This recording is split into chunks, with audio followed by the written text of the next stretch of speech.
les périphériques d'entrée, nous avons par exemple le clavier.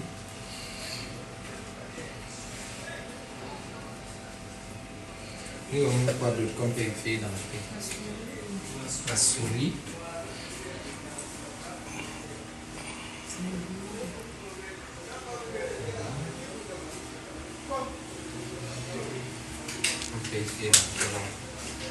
Donc, en ce qui concerne les périphériques, nous avons vu quelques périphériques d'entrée, quelques périphériques de sortie.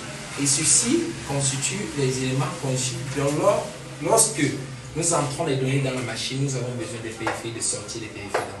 Quand nous entrons les données dans une machine, nous visualisons sur un écran qui est un périphérique de sortie qui nous permet de voir des données qu'on a insérées dans une unité centrale. Et bien après, nous avons ces informations, nous pouvons utiliser une souris via une imprimante, imprimer le document dont nous avons fait entrer dans l'ordinateur. Par la suite, nous allons voir quelques logiciels.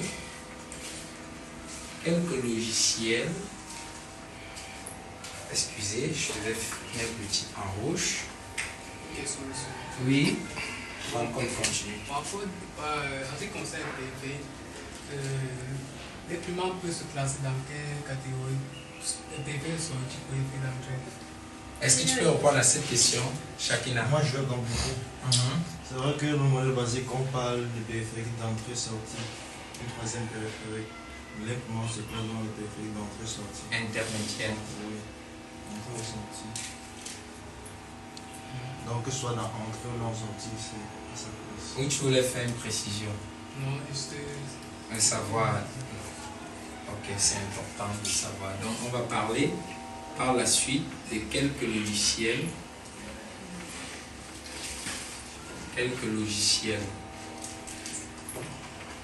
Monsieur, j'ai une question. Oui. En ce qui concerne les périphériques d'entrée, Oui. est-ce que les disquettes ont des périphériques d'entrée? Oui, les périphériques de stockage.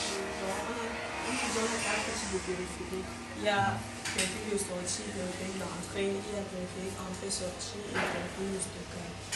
Et les disques durs sont dans les périphériques de stockage. Qui peuvent être peut-être aussi intermédiaires au périphérique de sortie lorsqu'on retient un document peut-être et tout. Voilà, donc je prends les disquettes font partie du périphérique aussi de stockage, comme elle vient de signifier la demoiselle. Pour les logiciels, en ce qui concerne les logiciels, nos machines fonctionnent sur la base d'un logiciel. Qui connaît le logiciel qui permet d'entrer dans un système? Comment appelle-t-on le logiciel qui permet d'utiliser un ordinateur? Qui est un logiciel? Le logiciel permet de fonctionner une machine. On peut avoir un logiciel d'exploitation. Oui, on l'appelle le système d'exploitation. Les ordinateurs fonctionnent sur la base d'un système